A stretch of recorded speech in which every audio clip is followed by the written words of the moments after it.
Sir, इस तरीके से फिरोजाबाद में भी राष्ट्रीय अध्यक्ष समाजवादी पार्टी अखिलेश यादव ने सभा की, उसके बाद मैनपुरी में रोड शो रहा।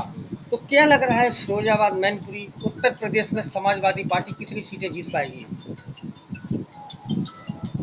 ऐसा है, जी 2 फेज के चुनाव हो चुके जी हैं। उनमें बीजेपी कहीं अपना खाता खोल ले तो ये उसका भाग ही माना जाएगा। और तीसरा फेज तो हमारा पूरा फेज है ही। जी और जैसे ही आगे बढ़ते जाएंगे बीजेपी अब बदली होती चली जाएगी। कहीं कुछ है नहीं ऐसा।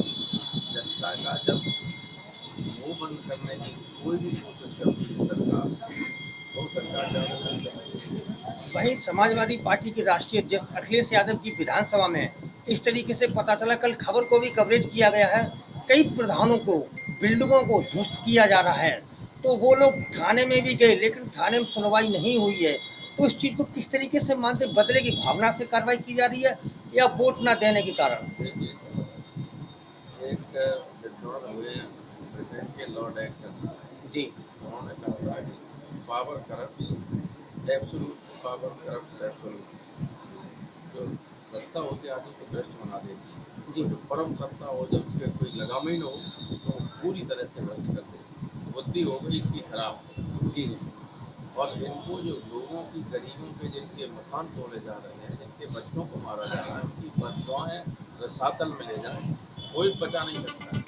मैनपुरी में किसनी विधानसभा में दबाव बनाया गया, बीजेपी में वोट दीजिए, उसने बीजेपी में वोट न देने के कारण जिस तरीके से उसको लूलहाउन किया गया, तो क्या लग रहा है आज बीजेपी की सरकार है, समाजवादी पार्टी का कार्यकर्ता पिट रहा है, कल अगर समाजवादी की पार्टी की सरकार बनती है तो किस तरीके से समाजवादी पार्टी ये काम जिन्होंने करेगी? गैर कानूनी काम कर रहे हैं, जो मकानों पर बुलडोजर चला रहे हैं, जी जो अनावश्यक रूप से दबाव में कार्यकर्ताओं को परेशान कर रहे हैं, कानून पुलिस जब अपने हाथ में लेने लगे तो जब व्यवस्था बदल जाती है तो ऐसे जाने कितने लोग जेल चले जाते हैं, कितने लोगों की नौकरियां चले जाती जी हैं।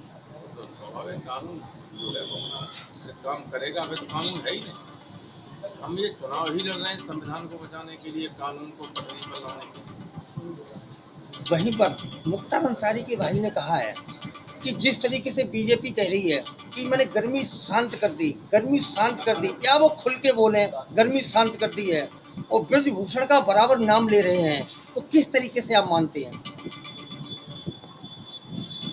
बिल्कुल ऐसा है। मैंने तो बहुत पहले कहा, जी मैंने जब अतीक के बच्चों को, अतीक का एनकाउंटर थी, मैंने आशंका व्यक्त, अतीक का एनकाउंटर हुआ तो मैंने ट्वीट किया था कि कोई आश्चर्य नहीं होगा कि अतीक के बच्चों का भी एनकाउंटर न कर दिया जाए। एनकाउंटर हुआ। जी जी तो ये गवर्नमेंट तो माइनॉरिटी को चुन चुन के मार रही है, उनके व्यापार को खत्म कर रही है, और इनकी बददुआएं, ऐसा नहीं है कि ऊपर वाला सुनेगा नहीं, बददुआएं ऐसी लगेगी। कभी पीड़ित लोग आत्मा से जब बददुआ देता है तो खाली नहीं जाती कभी।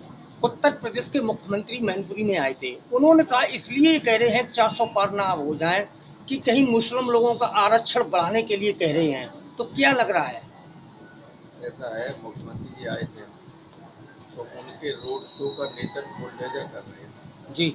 तो जिनके रोड शो का नेतृत्व बुलडोजर कर रहे हैं, कर रहे थे, उनकी मानसिकता क्या होगी इसका अंदाजा लगा सकते हैं। ये मैनपुरी के लोगों को धमकाने की कोशिश, मैंने ट्वीट करके भी कहा था कि मैनपुरी के लोगों को धमकाने की कोशिश तो पर उल्टी पड़ेगी, आगरा मंडल में भी मैंने भारी पड़ जाएगी। जी ये कोई शिष्ट और सभ्य समाज में ऐसा होता नहीं।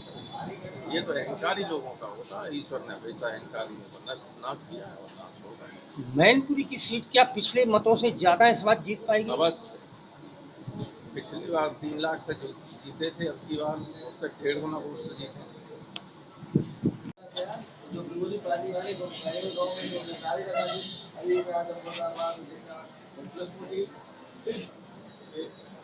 ये बंटू चौहान का नाम नहीं नगरी आता 27 तारीख को बने जिनको तो अभी कार्यक्रम कराया तो